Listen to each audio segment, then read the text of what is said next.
एक नगर में एक बूढ़ी माँ रहती थी। वह अपने बेटे की सलामती के लिए 12 महीने की चौथ का व्रत करती थी। हर चौथ को पंसारी से थोड़ा सा गुड़ और घी लाकर 4 लड्डू बनाती, एक बेटे को देती, एक से पूजा करती, एक हथकार के लिए निकालती और एक चांद उगने पर खुद खा लेती थी। एक बार उसका बेटा ताई से मिलने गया। ताई ने वैसाखी चौथ का व्रत रखा था। ताई से पूछा, माँ तो 12 चौथ करती है। ताई बोली, तेरी माँ तेरी कमाई से तरमार खाने के लिए 12 चौथ करती है।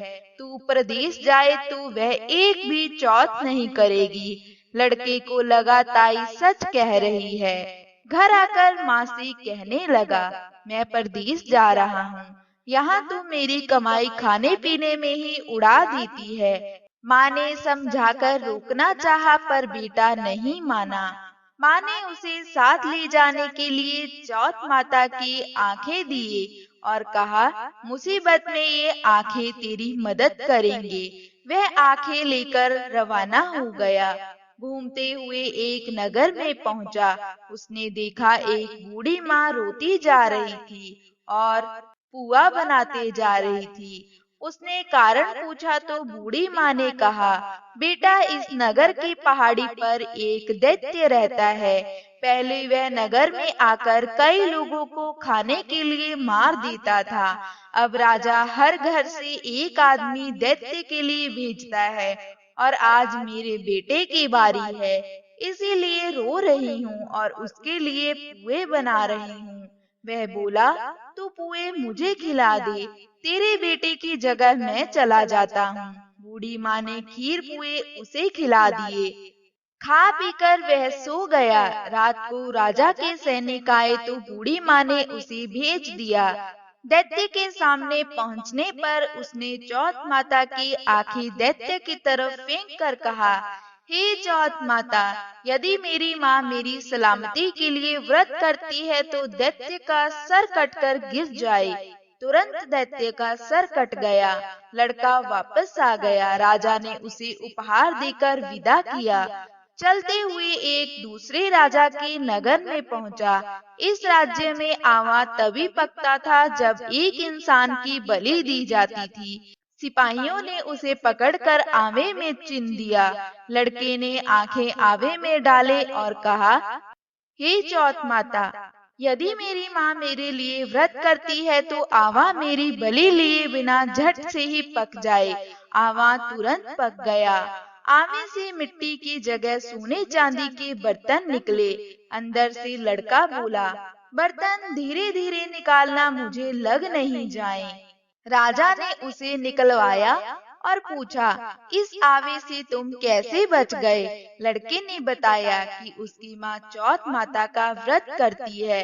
व्रत के कारण ही वह बच पाया। राजा को विश्वास नहीं हुआ। उसने एक चांदी की सुराही मंगवाई और कहा कि सुराही की नली से निकल कर दिखाओ, तभी मुझे विश्वास होगा। लड़के ने चौथ माता को याद करके आंखें सुराही में डाले और कहा, मैं भंवरा बन जाऊं और सुराही से निकलूं। तब लड़का भंवरा बनकर सुराही से निकल गया। राजा ने खुश होकर राजकुमारी की शादी उसके साथ करवाई और सभी लोगों को चौथ माता का व्रत करने को कहा। उसे माँ की याद आई।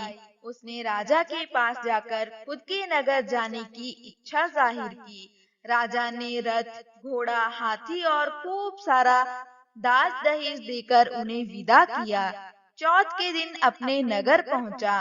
वह अकेला पंसारी के यहाँ माँ का इंतजार करने लगा। सोचा, चौथ है तो माँ यहीं जरूर आएगी।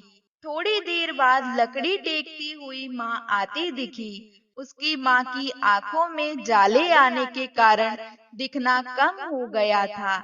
लड़के ने जानबूझकर अपना पैर लकड़ी के आगे लगा दिया। कहने लगा, बल रे पूत काटी, मेरे पैर को लगा दी। माँ ने उसे नहीं पहचाना। कहने लगी, भैया मुझे चाहे कितनी गाली निकालो पर मेरे बेटे को कुछ मत कहना। बेटा माँ के चरणों में गिर पड़ा। कहा, माँ मैं तेरा बेटा ही हूँ, मुझे माफ कर दो। माँ ने उसे गले लगा लिया। नगर के लोगों को विश्वास नहीं हुआ कि वह उसी का बेटा है।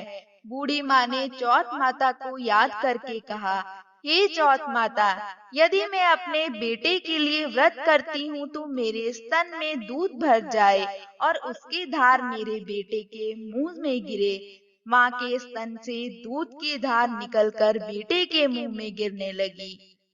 लोग चौथ माता की जय जयकार करने लगे। उस नगर के सभी लोग चौथ माता का व्रत करने लगे। हे चौथ माता, जैसे बूढ़ी माँ और उसके बेटे की सहायता की वैसे हमारी भी करना।